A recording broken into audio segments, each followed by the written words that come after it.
Yoshlar mavzusidan uzoqlashmaymiz. Davlatimiz rahbarining tegishli farmoniga ko'ra, vatanimiz taraqqiyotini yuksaltirishga katta hissa qo'shib kelayotgan bir guruh yoshlar Mard O'g'lon davlat mukofoti bilan taqdirlandi. Mudofaa vazirligi harbiy xizmatchi kichik serjant Rahim Allashev ham ushbu yuksak mukofotga loyiq ko'rildi.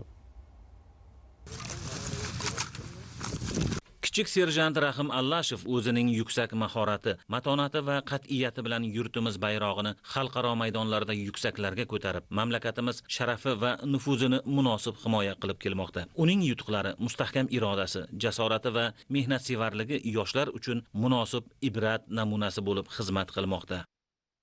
O'zimizning Mudofaa vazirligi musobaqalarida qatnashganman va 2021-yildan kungacha bo'lib o'tkazilayotgan armiya o'yinlarida qatnashganmiz.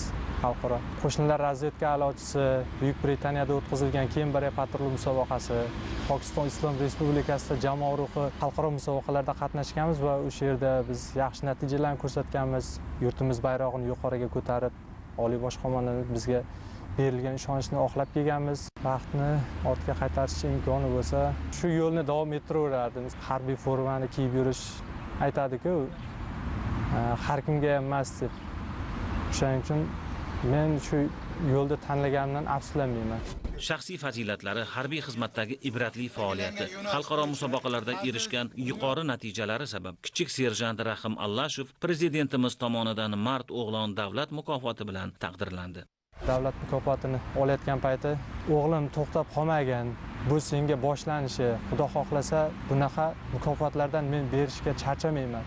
Sen harakat qilgin dedi. Biz yoshlarga shunchalik imkoniyatlar yaratib berayotganingiz uchun sizga kattakon rahmat va yangi O'zbekiston armiyasining yosh harbiy xizmatchilari safida sizni ishontirib aytaman, kerak bo'lsa biz vatanimiz himoyasi uchun jonimizni ham berishga tayyormiz deb va'da berganman. Mard O'g'lon bu shunchaki mukofot emas, bu vatanga sadoqat, yuksak jasorat, fidoyilik, matonat va xalq ishonchining yuksak e'tirofidir. Albatta, muqaddas vatan manfaati uchun mehnat qilib, obro' e'tibor orttirish oliy baxtdir. Ko'ksini davlat mukofotlari bezab turgan mazkur yurtdoshlarimiz misolida buning tasdig'ini ochiq-oydin ko'rishimiz mumkin.